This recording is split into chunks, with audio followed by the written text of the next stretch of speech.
Hey, what is everybody doing, and welcome to another video. And today we're going to look at the 60 cards that I used to play within the EUIC in London.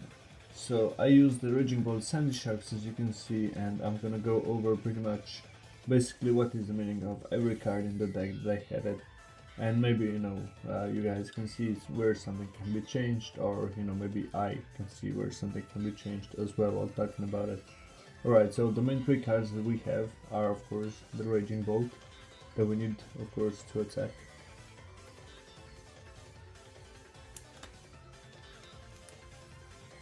Then next we have the three Sandy Shocks, and yeah, of course I have the three different ones because I didn't get the three of the same, right, so I have like all the three different ones.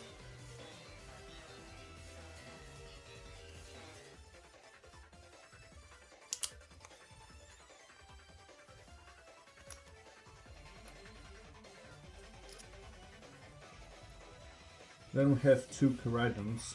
We use those basically in the low zone matchups or to disrupt the opponent's price rate, to attack for 150 or 180 depending on basically what you have on board or what the opponent has on board and what you need to take out.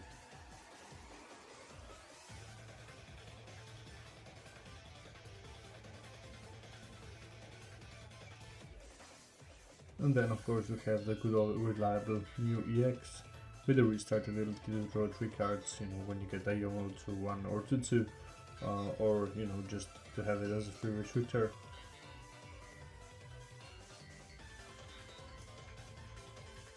And then of course Greninja, which is basically the heart of the deck, the draw support, and yeah, enough said about it.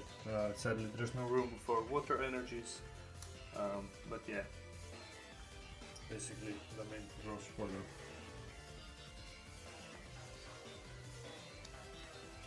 Then we have 4 copies of Professor Sada's Vitality.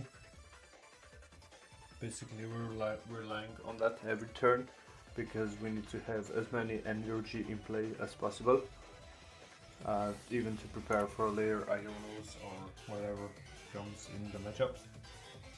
Of course we have the one Boss's Orders and one Iono.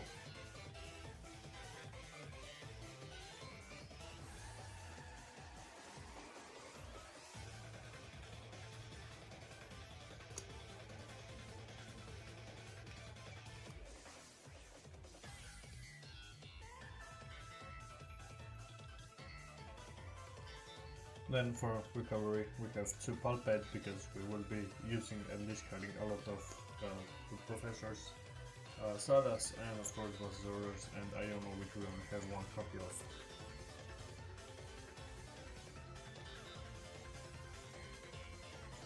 Then to guarantee pretty much Sada every turn, we're using also 4 copies of Pokégear.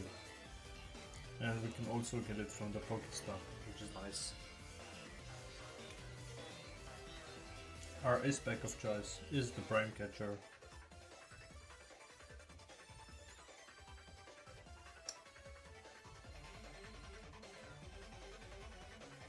And for the Pokemon search we do have 1 copy of Gizuin Heavy Ball. Depends on what is priced. Most of the time the Greninja is priced, which kinda hurts your game progress a little bit, but yeah, you can still manage without it. Then we have 3 Nest Ball. You do need to discard a lot, but sometimes Nest Ball is quite the most optimal play because sometimes you do have items you don't want to discard, and in that case the Nest Ball is better than the 3 Ultra Ball that we have here in the deck. So a nice 3-3 split of each. Then for the Pokemon recovery we do have 2 copies of Super Rod.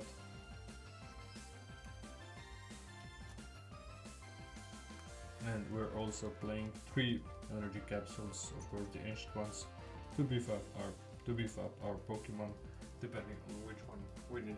It's either the Charizard, the Sandy Shocks, or the Raging Bolt.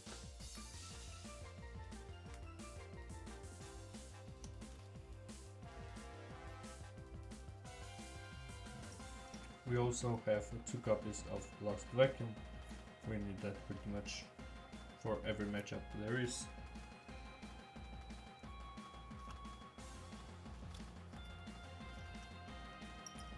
We do have 3 copies of Earthen Vessel because we need sometimes to search out our energy, one for Greninja and one to attach from our hand.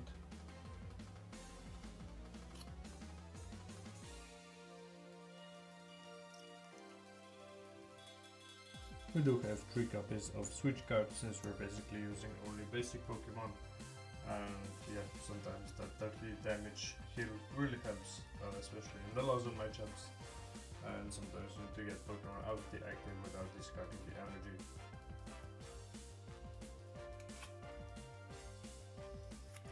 We also have 4 copies of Guts Pickaxe. Basically, it's the better tracking shoes in this deck, because with tracking shoes I found out that you go through the deck maybe too fast for my liking. You often find yourself without cards in the longer matchups. So yeah, with the Gutsy Pickaxe you can either attach a card, if it's a basic fighting energy, you can attach it to one of your bench Pokemon, or basically draw that card if it's not a fighting energy. Then we also have 2 copies of Pokestop, which basically helps you with the draw. As you can see, our deck is mostly made out of items, and especially those 3 Pokegear really help with drawing the Sada later. We also have 1 copy of Collab Stadium to remove any liabilities on the bench, or just limit other Pokemon. Mostly for the Iron Hands matchup as well, so they can have 1 less Iron Hand in play. Then we have 3 Lightning Energy, I think, and we have 7 also Fighting Energy.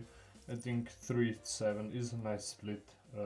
You often find yourself maybe needing the Lightning Energy and drawing the Fighting Energy, or just the way around. You need the Fighting Energy and draw the Lightning one, but that's just the poor odds. But yeah, that's all the energy you need in this deck.